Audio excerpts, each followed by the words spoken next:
টুঙ্গিপাড়ার পরিস্থিতি রীতিমতো ভয়াবহ, আতঙ্কজনক। পরিস্থিতি এমন যে এখন থানা পুলিশকে পাহারা দিচ্ছে সেনা সদস্যরা। খবর হচ্ছে টুঙ্গিপাড়া থানার সামনে রাতভর সেনাবাহিনীর সাজোয়া যান। কারণ কি?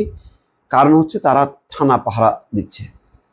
আর এদিকে যারা পুলিশের উপর হামলা করে আসামি ছিনতাই করে নিয়ে গেছে তাদের কাউকে ধরা যায়নি, ধরা সম্ভব না।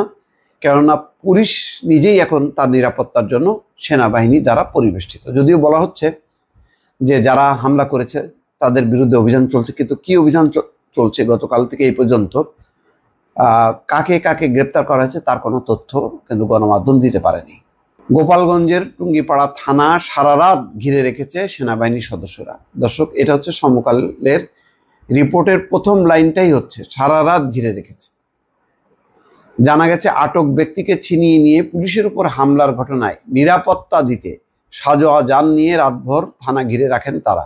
প্রত্যক্ষদর্শীরা জানান রোববার রাত 9:30 থেকে সোমবার সকাল 8:30 পর্যন্ত সাজোয়া যান টুঙ্গিপাড়া থানার সামনে অবস্থান করেন সেনা সদস্যরা। এর আগে আওয়ামী লীগ ছাত্রলীগ সন্দেহে আটক ব্যক্তিদের ছিনিয়ে নিতে পুলিশের উপর হামলা চালায় তাদের সমর্থকরা। এ সময় টুঙ্গিপাড়া থানার 5 পুলিশ সদস্য আহত হয়। হামলাকারীরা স্থানীয় আওয়ামী লীগের সমর্থক বলে জানিয়েছে পুলিশ। এই ঘটনায় একজনকে আটক করা হয়েছে। রোববার সন্ধ্যা 7টার দিকে টুঙ্গিপাড়া উপজেলা সদরের বঙ্গবন্ধু সমাধির পাশে খান সাহেব শেখ মোশাররফ হোসেন স্কুল অ্যান্ড কলেজের সামনে এই হামলার ঘটনা ঘটে। সন্ধ্যায় খান সাহেব শেখ আশরাফ হোসেন স্কুল অ্যান্ড কলেজের সামনে আওয়ামী লীগের ডাকা কর্মসূচির লিফলেট বিতরণ করছিলেন স্থানীয় আওয়ামী লীগ ও ছাত্রলীগের নেতাকর্মীরা। এই খবর পেয়ে পুলিশ ঘটনাস্থলে পৌঁছে লিফলেট বিতরণ বন্ধ করতে গেলে পুলিশের সঙ্গে বাকবিতণ্ডা হয়। পুলিশের কাজে বাধা দেওয়ার অভিযোগে ওই এলাকার মুদি দোকানদার সাফায়েত গাজীকে আটক করে নিয়ে যাচ্ছিল পুলিশ।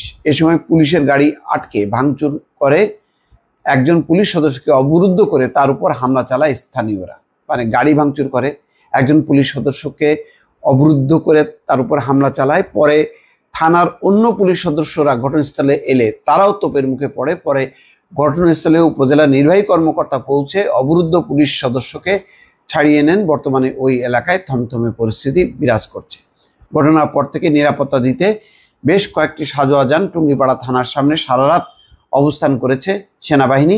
এছাড়াও টুঙ্গিপাড়া থানা এলাকায় অতিরিক্ত পুলিশ ও আইন শৃঙ্খলা রক্ষাকারী বাহিনীর সদস্যদের মোতায়েন করা হয়েছে। টুঙ্গিপাড়া থানার ভারপ্রাপ্ত কর্মকর্তা খোরশেদ আলম বলছেন, আমাদের থানাসহ সকল পুলিশ সদস্যদের নিরাপত্তাজনিত কারণে সাজোয়া যান নিয়ে সেনাবাহিনী সদস্যরা থানার চারপাশে অবস্থান করছে। হামলায় 5 জন পুলিশ সদস্য আহত হয়েছে। দোষীদের বিরুদ্ধে আইনানুগ প্রক্রিয়া চলমান। টুঙ্গিপাড়া থানার ইওনো মোহাম্মদ মইনুল হক বলেন, পুলিশের গাড়ি ভাঙচুরে এবং একজন পুলিশ সদস্যকে অবরুদ্ধ করে রাখা হয়েছে এমন সংবাদ পেয়ে ঘটনাস্থলে যায়। পরে উত্তেজিত জনতাকে বুঝিয়ে পুলিশ সদস্যকে ছাড়িয়ে ওসির কাছে বুঝিয়ে দিয়ে বর্তমানে পরিস্থিতি শান্ত রয়েছে। এটা তো শান্ত থাকা না, এটা তো একটা আগ্নেয়গিরির অগ্নুৎপাত হয়েছে। টুঙ্গিপাড়া বাংলাদেশের এখন আগ্নেয়গিরির অগ্নুৎপাত হবার একটা ঘটনাস্থলে পরিণত হয়েছে, যেখানে কারোর শাসন, কোনো আইন সেখানে কার্যকর না। টুঙ্গিপাড়া রীতিমতো একটা আওয়ামী লীগের স্বাধীন রাজধানী বলা যায়, সেই রাজধানীতে পরিণত করেছে তারা। দর্শক, ভালো থাকবেন। আল্লাহ হাফেজ।